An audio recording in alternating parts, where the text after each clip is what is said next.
welcome back to the channel, where your likes, comments, and subs are always greatly appreciated.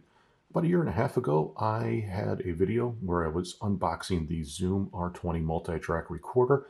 I offered up my first impressions on the device and kind of just gave people a walkthrough on how you would record an initial couple tracks with the R20. Since then, I've posted a variety of videos, mostly as tutorials, to give everybody an understanding of what kind of features the Zoom R20 has and how you would actually use them. But I recognize that it's helpful for people if they're trying to make a decision as to whether or not they want to buy this device versus another device. I've had plenty of people in the comment sections of those videos ask me, should I buy an R20?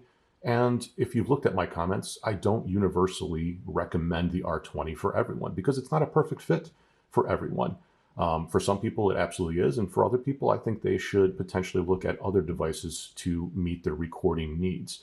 Now, as a disclaimer, other people have told me as well that they've watched my videos, and because of my videos, they've purchased the R20, which is fine. But I've never been paid by Zoom. I purchased the R20 with my own money. I've purchased the R12 with my own money. I've had the Zoom H1 that I purchased. I've had a variety of Zoom multi-effects pedals over the years. So I enjoy using Zoom products in general, but I don't have any kind of like brand loyalty to them. I like other brands as well. Just for me, the features that they usually offer kind of fit my needs fairly well. That said, not everything about these devices is perfect. Plus, they're budget devices. I purchased the Zoom R20 when it first came out for $399 US. Since then, the price has kind of fluctuated a little bit. The normal price now stands at $450 US, and for some people, that's an okay price. It would meet their needs and work out okay for them. This thing has gone on sale as low as $299 US. I think at that price, it's a bargain for a lot of musicians looking for a DAW-less way to record. But I've also seen this on sale for $349. And I think that that's a reasonable price as well. $399 also could be a reasonable price. For $450. It starts to get to a range where it's not going to meet the needs of everybody, and they should start to look at other devices. But with that said, it's a budget device, so it's not going to do everything that you want. And if you're deciding on whether or not you want to purchase a device, you have to decide on what's a deal breaker and what's not a deal breaker. And for me, after using it for a year and a half, I can recognize the limitations of this. And there are things that annoy a lot of people, I think, with the R20. And for me, I could overlook some of the shortcomings. But there is one shortcoming that is really starting to annoy me after a year and a half of usage. So for some people, they have complained that there is a lack of punch in and punch out recording capabilities on this device. And as of version 3.0 for the firmware here, that is true. There is no real punch in and punch out. There's no foot switch control like the R8 had, and you could use the foot switch to have punch in and punch out controls.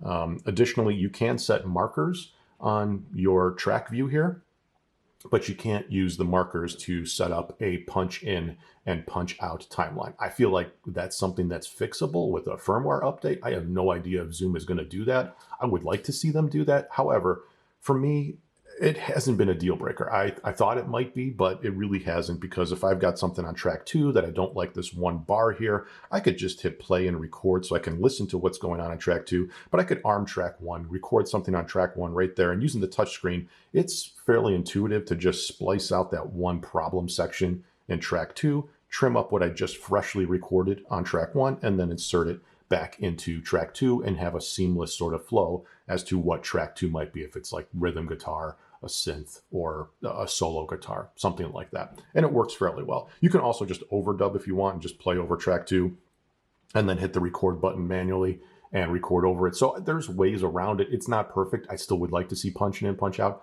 but it's not a deal breaker, at least for me. I recognize for some people that it would be a deal breaker. Other people are upset about the inputs. There are 8 inputs. You can record 8 tracks simultaneously. And for me, this was a big reason why I wanted to upgrade from the Zoom R8 to something else, because I wanted more than 2 inputs. This one has 8 inputs. I could record 8 things simultaneously. And for me, I wanted the touchscreen control to do some light editing, and it's met my needs. But for other people, they look at this and they question why there's only 2 combo jacks. So you really only have 2 ways, 2 inputs here for inserting a 1/4 inch input. And so I recognize that that's a limitation and an absolute deal breaker for some people. In other cases, people have sort of looked at the R20 and they wish that it had a built-in microphone or built-in condenser mic so you could record in stereo. And yeah, that's a deal breaker for some people too. But for a device like this, I feel like that's not as big of a deal because it's a little bit of a larger desktop type recorder. It's not something that's really meant to be taken out into the field and recording something, in my opinion. I have a Zoom H1 as well, so I can use that for like kind of like handy recording. That said, sure, I wish it had built-in mics, but there's cheap ways that you can kind of use other devices to fill that need. And obviously you can hook up any kind of regular mic to the XLR inputs here and you'd be just fine. But for me, overall, the number one thing that I find to be annoying is the combo jacks themselves and the way that they're so ridiculously hard to put inputs in and out and put cables in and out of those two inputs right here. So for any of the XLR inputs, they seem to hold on to an XLR cable well. They're snug, but they come out easily, just as you would expect any kind of decent mixing board or multi-track recorder device to work. Taking out a 1/4 inch jack though is annoying, and it's gotten to a point where it kind of actually changes the way that I'm recording. So I had laid down just a basic melody and I was thinking about adding on some guitar, some bass, and maybe just trying to play a little bit of like a synth over it. And I wasn't sure how things were going to work out, but I had the melody there and I wanted to kind of use the synth next just to maybe put like an arpeggio on top of it, or maybe some whole notes to just kind of carry out the sound. And then I wanted to work a little bit more on the bass guitar from that point. But so that's the order I wanted to do things in. I already had recorded a guitar melody in input 1 with the 1/4 inch jack. And so if I was going to switch to the synth, I was going to use this where it's got a breakout cable with 2 1/4 inches that goes to this 3.5 millimeter stereo cable. So I could hook up a synth to it. And this was going to go into these two inputs. But it's such a pain in the butt to take this thing out that I didn't even want to deal with it. So I was like, I'm just going to record the bass guitar first so I could just keep this cord in here and switch it out with the bass on the other end, because it is incredibly difficult to pull this thing out. It takes so much extra power to pull it out compared to really any other 1/4 inch jack that I've used.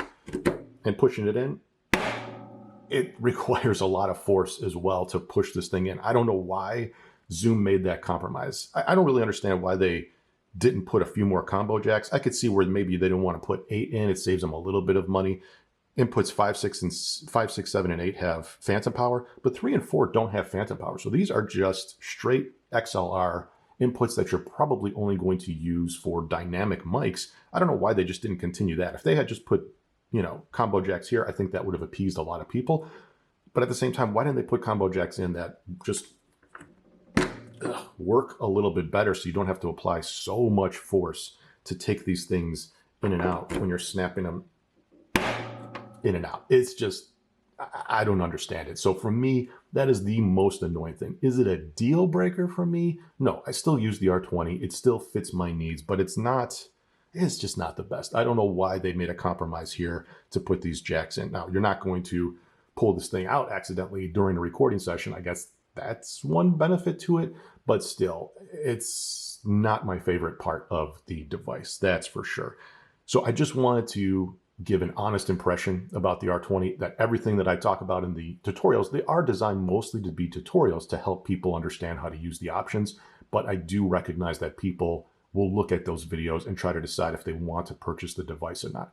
So you have to recognize the limitations. It's a budget device for sure. I think it still does a good job and it will meet the needs for a decent number of musicians, but by no means is it going to satisfy all the musicians that are out there and what the recording needs might be. And I just want to make people aware that, yeah, you could still work with the 2 combo jacks. For me, it's been okay. Hasn't been a deal breaker, but just it's annoying to take this thing in and out with the amount of force that's required. So that's all I wanted to cover for the Zoom R20 here. If you've purchased a Zoom R20, you've got some comments, please leave them in the comment section for this video below. I do my best to try to answer those questions and as quickly as I can. I appreciate everybody watching, and I'll see you again next time. All right, goodbye.